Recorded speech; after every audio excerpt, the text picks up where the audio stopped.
با فرارسی فصل بهار در ناحیه ما کارهای آبادانی و کبودیزارکنی خیلی دامن فراخ میکنند. در راه آبادانی محله و کوچه ها، گذرها و منزل های استقامتی اهل ناحیه میان را محکم بسته مهنت میکنند. امروزها در تمام حدودهای ناحیه این گونه عملهای خیر با سرعت دوام می‌یابند. برای استقامت کنندگان سکتور یکم ناحیه بهار با کندن و تازه کردن جوی محله های این حدود آغاز می یابد. ساکنان جماعت شهروندان محله طول به این عنعنه خود صادقند و در حشری که با تشبث جماعت شهروندان برای تازه کردن جوی محله اعلان کرده شد یک دلانه اشتراک می کنند. درازی عمومی این خط آب 21 کیلومتر را تشکیل می کند. این گونه حشر چون گفتیم هر سال تشکیل کرده می شود و در دوام یک هفته کار و مهنت جوی پر را تازه کرده می شود. در حشر این ساله اساساً جوانان محله اشتراک کردند. نورانیان محله هم به جوانان کمک و یارمندی نمودند. وقتی که مردان محله مشغول مهنتند، ما زنان نیز در کنار بودن نمیتوانیم. در هر صورت به مردان محله کمک میرسانیم. این سال ما زنهای محله در کار حشر اشتراک کرده چلپک پزی کردیم. آشپزهای محله به خاطر خوراک و نیز فروزی حشرچیان آش پلو میپزند. میگوید سابقه دار مهنت مبارک خان عالم و کنی مرد کو حشر و میرد ما نمیتونیم ما جون نکنیم و هوا مدد چیده نمودر کن برآمدیم دیگه میگیریم تواقع میگیریم چلپک میبریم سمنم میبریم همه هوا مدد چیده انت قوت دل شده همونجا ما کار میکنیم. گفتم مثال اومدم خداش حشر گفته که چیز مهر و عاقبت من همه یکم بار بهار به برآمد ما این جدا کار نقش شد.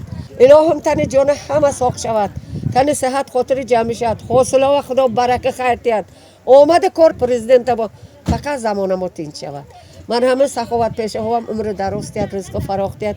زمان تینجی شد ما مزه کرده. من همی خیل تدبیری گذرانده حشره و رفته زنکا مزه کردند. واقعا امروزها در ناحیه ما عملهای بهاری توسط اشتراک فعالان شهروندانمان بسیار وسعت یافته است.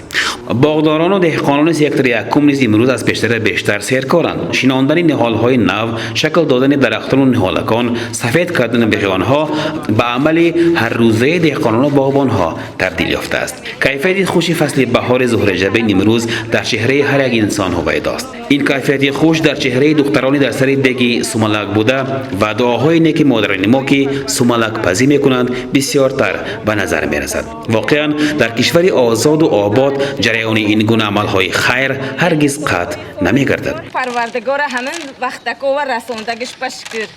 خدا زمانیکو یا تینچ کند، دولتکو مویا تینچ کند، محلیکو مویا. ضمناً در جماعت شهروندان محله طول به دستگیری مادی و معنوی عائله‌های کم‌بزاعت و شهروندان نیازمند به کمک اجتماعی توجه خاصه ظاهر می‌گردد. به ساکنین محله تنزیل میرزایوو که خانه استقامتیش به حال تباه آمده بود، با دستگیری و تشبث حاکمیت ناحیه خانه نو ساخته داده شد. تنزیل میرزایوو همچون زنی یک و تنها به دفتر مخصوص نام‌نویس شده است. البته با ما اپا مراجعت کردن، حقیقتا مراجعتی و برای عملند اجرا کردن ما معلوم مقدار منا بیاری حکم ما اجابت شده. البته خدا خواهد منا مهرم روز نوروز من امارات میسپرم. خدا خواهد امروزها در ناحیه سوخ این گونه عملهای خیر در هماهنگی ادامه دارند. مهمتر از همه آن است که